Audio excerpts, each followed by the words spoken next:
Okay, this is Data Trader Pro, just a nightly market wrap-up just after close, December 29th, just a couple of days till New Year. We're still stuck in the this post-Christmas, pre-New Year holiday week, and things are slow. Volume was very low today, especially on futures. Some stocks volume were relatively high as they were hitting new all-time highs, things like Amazon, but for the most part, most big players are on holiday and the market's acting like it.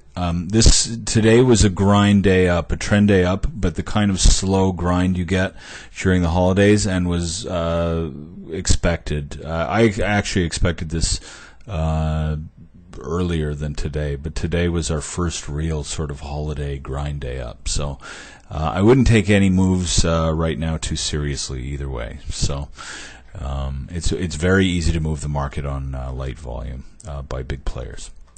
Okay, so right into it. Indexes. Russell was actually the most bearish for most of the day, and then curiously flipped in the afternoon and decided to rally. I'm not sure if I haven't had a look at the Russell Index stocks to see if there were any big movers in there. Likely there were. I'm thinking some of the biotechs or pharmas or something that make up the fast movers of the Russell were probably up quite a bit in the afternoon. Anyway, very little index divergence. That was not the case earlier in the day. There was almost a 1% divergence between the NASDAQ CompQ and the Russell. So it was you get those sorts of divergences between indexes at turning points. So I'm not ruling that out now, but it's since Russell came back and made up its earlier divergence, I can't really say definitively. Okay. Trend. Our indicator, day type indicator, which is located here, called a bullish trend day, as it does, makes a determination at 10:15 Eastern time every day. Measures key market internals prior to that, and makes a determination which doesn't change regardless of the market, what the market does. So you can't just walk away and assume that it's going to stay there, particularly in low volume holiday grind time as we find ourselves in. The one thing to look at when you get something like a trend day call, bullish trend day call or a bearish trend day call, is the dollar weighted buying pressure. Now that is our own proprietary index of dollar weighted volume on our own basket of stocks. So these are the key market movers. There's over 100 stocks in our own virtual index, and we're looking at money flows in and out. So basically, in key market moving stocks, money just kept flowing in all day. That's a trending indicator. When you see dollar weighted buying pressure move up and up and up all day, or down and down all day, you can just pretty much follow that trend in the market, in the indexes as well. They pretty much follow that, since a lot of these stocks in these in the dollar weighted are in the major indices as well. They tend to move together. Okay, the intraday McClellan was up all day, positive. It had a dip when stocks had a little bit of a pullback, but then came right back. Net issues, very positive and pretty much stayed there all day.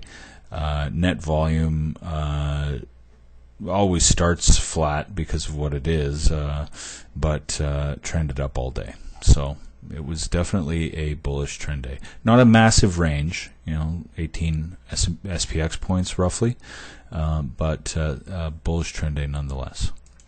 Breadth was up across the board, particularly in NASDAQ earlier. NASDAQ stayed there for much of the day, pulled back towards the end of the day, although the volume delineator stayed up. So our high of the day pegged the meter.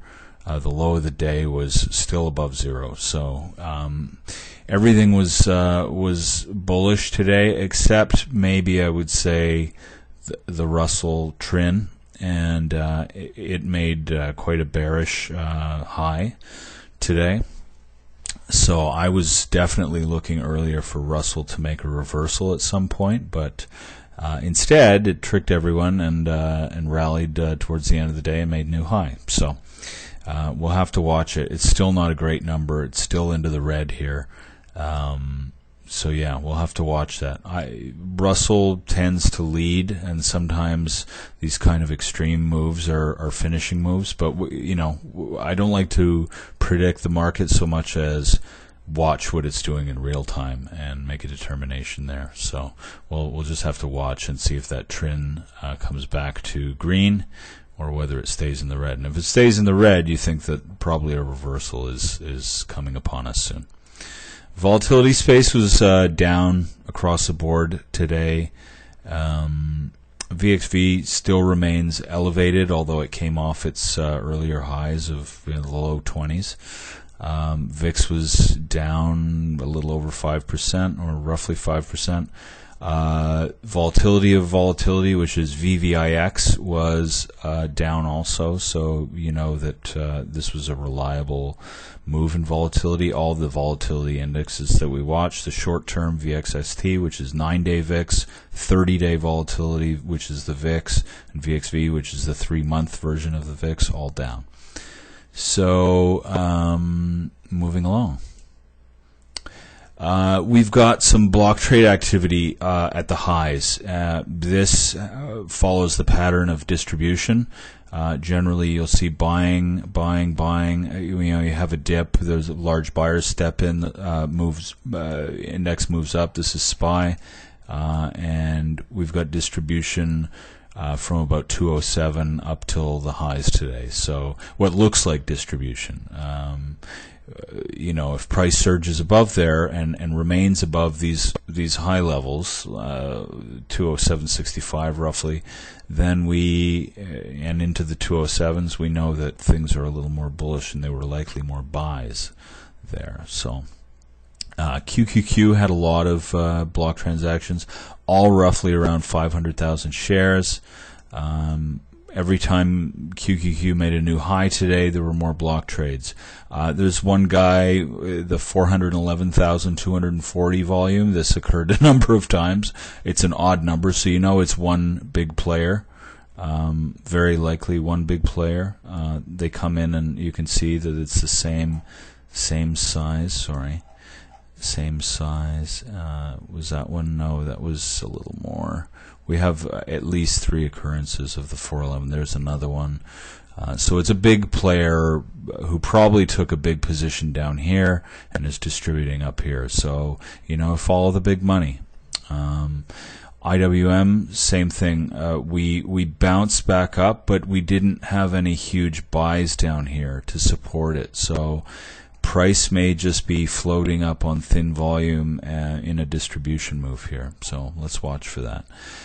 The other thing to watch for, is that if indexes are being sold off in distribution, you want to see buys on VXX at roughly the same time, and you want to see sells or distribution at highs in XIV, and we've got some of that. So it sort of lends a little bit more credence to the fact that it's not huge volume, but it's starting to happen. So we'll watch for more of these in the coming day or two. But when you get XIV being sold off on new highs, when you get VXX being bought on new lows, I'm not sure the volume of this one. Yeah, it's only 350-odd thousand shares, so not a huge block buyer, but somebody's buying. Somebody's buying VXX at the lows today.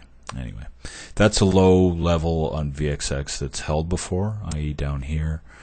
Moves up. People buy the lows, push it a little bit, and then start selling the highs, and it drops, and they buy the lows again. Pattern repeats over and over again. The market map overall gives us an idea that NASDAQ. Oh, look at the advanced declines. Let's get a pen here. Look at the difference between the NASDAQ 100 and all NASDAQ. So this is a NASDAQ combined all exchanges. So NQ100, the key market moving stocks, the high flyers, the Amazon, Facebook, Netflix, Googles of the world are all being bought. They're sort of the guys that are pushing the market higher. If you take all those stocks out of the indexes now, markets really haven't done very much in a year or so or more.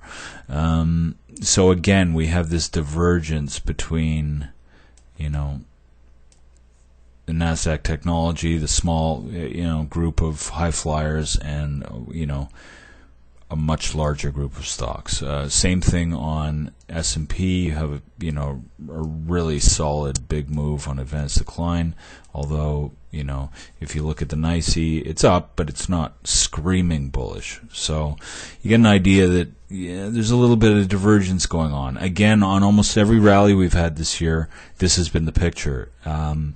Just a few issues pushing the markets up, distribution at highs, boom, it falls, and repeat.